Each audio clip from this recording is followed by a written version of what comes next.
So I just had my first $100,000 single week in business since the beginning of my career. And I figured this would mark a really neat opportunity for me to share some of the most important lessons I've learned in building a team, building an incredible product, working on your mentality and your perspective as a business owner, and some other key things that, if I were still that, young beginner 3 or 4 years ago that was just going through, one of the most traumatic seasons of my life, learning all of a sudden that I had to figure out my own way of providing and figuring out a way to get into business for myself so that I could have the sort of security that I really wanted. Some of the lessons that I wish I could have passed down to that person, and therefore that I want to pass down to you so that I can speed up your process and hopefully add a little bit of speed to the amount of, momentum that you currently have, and just pour some juice on it. So if you're a beginner and you're watching this video right now, you might be thinking, what could I really learn from somebody who's, that far ahead? And if you are thinking that, I want you to understand this key principle. And it's this idea that the things that work on a small level work on a large level as well. And scaling a business is really just taking the things that work well in a one-time instance, like say a sales call, and doing more of them and expanding the amount that you do. And it's a really simple thought, but it's really how I've grown my business. And I want to encourage you that, just because I'm, 4, maybe 5 years ahead of some of you, that doesn't mean that I can't give you lessons that can increase your velocity right now, today. So let's get started in this video. I'm going to pull up my whiteboard and I'm going to share with you some of the key lessons that I've learned in growing my business from, even just a couple years ago doing $2,000 or $3,000 a week to now we're capable of $100,000 weeks. And to be honest, we're just getting started. Principle number one, and this is something I've talked about a lot in a lot of the previous videos in my channel. I've documented my growth from scratch to where I am today, and I've shown you very vulnerably everything that I've gone through and all the lessons that I've had to learn, and one stands tall over the rest of them, and it's that simplicity scales, complexity fails. So let me define simplicity with my whiteboard right here. So when I say simplicity, what I'm really meaning by this is making sure that you have as few moving pieces in your business as possible. Because really, the only resource we have in life as human beings is energy. And I'll draw this circle that kind of represents energy.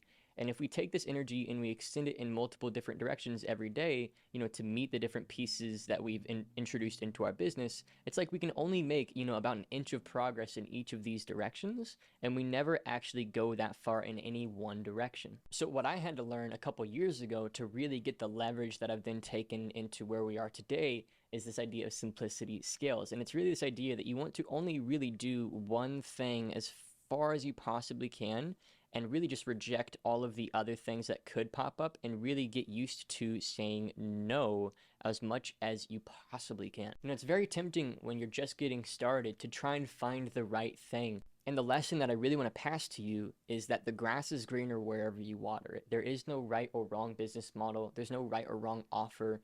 I help people start coaching businesses, and that's sort of, the business that did $100,000 in a single week. And with that business, we teach our clients all the time that there's no right or wrong offer, there's no right or wrong niche. Really, it just matters that you take what works and run it as far as you possibly can in as positive a direction as you can for as long as you can. And so you really have to get very comfortable saying no all the time. Saying no to getting into crypto, saying no to starting another business model, saying no to trying to get into real estate, saying no to, starting a done-for-you based service business like an agency or something like that. Our clients understand the scalability of the coaching model and how you can sell 10 clients in a day or 1 client in a day, and it doesn't change your business, it doesn't change your workload. And so I've decided that I want to help people take this as far as I possibly can, because it's fundamentally changed my life and it's changed hundreds of our clients' lives. So, saying no is a discipline, and learning to reject unnecessary noise is a daily discipline. But what do you say yes to? What do you take as far as you possibly can? Well, I'm going to answer that right now. I really have in my business what I call the rule of one, and it's that you should have one offer for one group of people. You use one marketing mechanism to, attract clients. You have one sales pitch for those clients. You've got one delivery model to get them results as a byproduct of your business, and you have one way of running your team. You don't try and reinvent the wheel. You just one all the way down, so that you have as few decisions to make as possible, and you can take what is working and push it as far as it can go. Like I said, the grass is greener where you water it, and if in the back of your head you're constantly thinking, this might not be the perfect thing for me, then you're actually going to get significantly less reward for the thing that you're focusing on. There's this idea that really helped transform me into a helpless beginner, into a very successful, business owner. And it's that the existence of plan B in of itself takes plan A and invalidates it of its power. So my call to you right now is that if you have a proven business, meaning you're making $5,000 to $20,000 a month selling something, you need to understand that right now that is the business that you have the best shot of getting to $1 million a year. I don't care if you're running into delivery issues, sales issues. I don't care right now if you think it can't scale beyond your current market. That's all false. You've done the hardest thing in business, especially in online business, and especially in consulting, coaching, or services, which is getting somebody to pay you money. And if you can solve that problem, which is the first and foremost problem of any business, you can scale as far as you want to, so long as you say no to other options and you commit to making plan A your only plan, and you should just get rid of plan B right now. So that's the first lesson that I've learned, is that simplicity scales. We need to learn how to say no. We need to learn how to take what's working and push it as far as it can go. And we need to understand that the existence of a backup plan actually hurts the ability for a primary plan to work. The second thing that I've learned, and look, I've learned thousands of little lessons, but these are just some that are top of mind for me right now. The second thing that I've learned is the idea that you don't need to work harder, you just need to make the hard work easy. And what do I mean by this? Well, I mean learning how to appreciate what your work offers to you and building an environment and a lifestyle that makes doing the hard work fun, easy, simple, and straightforward. So there's really two lines of thinking. There's this concept of having a lifestyle business, which is very popular right now. And then there's the concept of having business as your lifestyle. A lot of people think that they can have a business on the side while they have a life on the other side. And the problem with this is that you have conflicting interests for your human will to be focused on. And this is what's being preached right now. A lot of people are telling you, hey, you can make $10,000 a month online working from anywhere while you go and do what you actually want to do. And the problem with that is that you lose so much top line growth because your attention is going in a million other directions. And unfortunately, it's actually going to take more work to sustain a business that isn't your focus than it will to grow a business well beyond what you could ever imagine and dream of if you just make it your primary focus. And I know that's a big ask for a lot of people because they've got areas of their life that they really care about, things that they really want to do with their other, things that they want to do with other priorities or whatever. And I'm not telling you to throw those on the fire immediately. This is a personal decision that you have to make.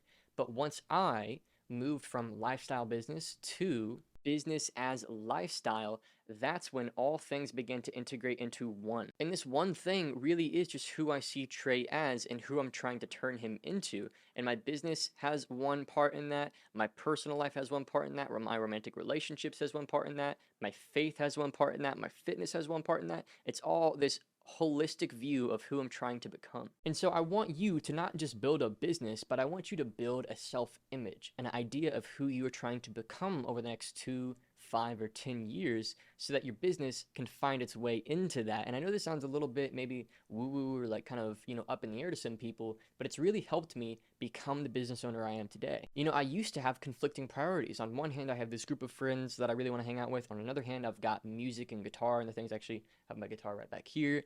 I have photography. I had my girlfriend at the time. Then I had fitness and I had all these moving pieces. And what I've come to realize as I've matured, both as a man and as an entrepreneur, it's that, one incredible area of your life beats out by miles multiple areas of your life that are kind of, half value. And once I decided that my business was going to be one of my primary focuses of my life and of my willpower as a human being, that's when it actually started to create better relationships for me through my team, my clients, my peers, the network I've built, than I thought I was losing, when I moved on from having a lifestyle business. And this is a very powerful realization for a lot of people, to realize that building a business isn't really something you can do on the side. The idea that building a business is this passive thing and you can just make money while you go and do something else, that idea only appeals to the people that aren't serious about what they want out of life. And I don't know about you, but I've got some very big goals and I have large aspirations for my future, for my family, for my finances and everything, and I'm going to do them. And I'm going to do them by making business my primary focus most of the time. And so the third thing that I've learned, and this is something that more applies to the advanced people in my audience, people who already have a business and they're really trying to scale it. If you're a beginner, this is still great for you to take in, because once you get to this point, you can apply it and grow a lot quicker. But this really makes a lot more sense for the people who are already succeeding and are ready to get to that next level. And to be frank, I wasn't gonna like flex this at the beginning of the video in the intro, because it just didn't feel very tasteful of me to do so. But to be honest, during this $100,000 week, I barely worked. You know, I was out in Seattle, we rented an Airbnb, and I was out there with my team. And to be honest, most days I was just kind of chilling in the Airbnb, listening to a good book, and doing some very, very light work that didn't really even need to happen. The team carried most of the weight, and I want to talk to you about how to build that sort of a culture. You know, and I still keep, don't get me wrong, people say, oh, you have a team, don't you keep like 50%? No, I still keep 75% of the revenue that comes in the door as a business. And so if you're an already, you know, established entrepreneur, you're a one-man show, you've got an offer that's working, this really applies to you. You know, you can kind of visualize your company as a values hierarchy, meaning at the very top you have your personal values, your beliefs, your behavior, the action level that you have in your life, you know, how quick you are to take action, etc. And this gets passed down to your team through the byproduct of them just observing your behavior, observing your actions, asking you questions, and that energy just kind of rubs off. So, you know, people wonder how to have a high-performing team. They wonder how to attract good people. But here's the secret. You know, inside of my program, the Consulting Blueprint, we teach people that if you want to attract good clients, you need to be a good client. In the same way, if you want to attract a high-value team, you need to be an incredible team member. And so then it gets us to think about, you know, what is an incredible team member? Where it's somebody who does the work, they're excited about the work, they're passionate about it, they're extremely proficient at their specific role, and they're willing to make adjustments, and they're humble enough against the truth that when they're corrected, they will immediately correct and they won't question it, because they know that it's coming from a place of truth. So if you yourself right now are trying to build your team so that you can scale, you need to first ask yourself if you embody those traits. And odds are, if you haven't been able to build your team yet, or you've hired people and it hasn't worked out, or you're not attracting the right talent, it's probably because right now you don't embody one of those traits. So if you at the top of your company are only, you know, a B player, you're going to end up hiring C players who then bring on D level clients, and then your whole business is doomed. So instead, you need to work on being an A++ player so that your team are A+ players, so that you attract A or B clients. That's how it should work. You know, people wonder why they can't attract the right clients. They wonder why they can't attract the right team, and then they never look inward. So I know this is a short video today, and I can go a lot more in depth, but at the end of the day, I'm actually running the business, I'm serving my clients, and I don't want to spend too much of my time, you know, just giving away stuff, because I'm actually running the business. You know, moving from running the business to making videos about the business, it's kind of this weird, like, multi-brain thing that I'm still working on how to develop. And you know, it's interesting, it's almost like the less videos I make, the more we grow at this point, because it just I can focus on actually doing the things that actually grow the business.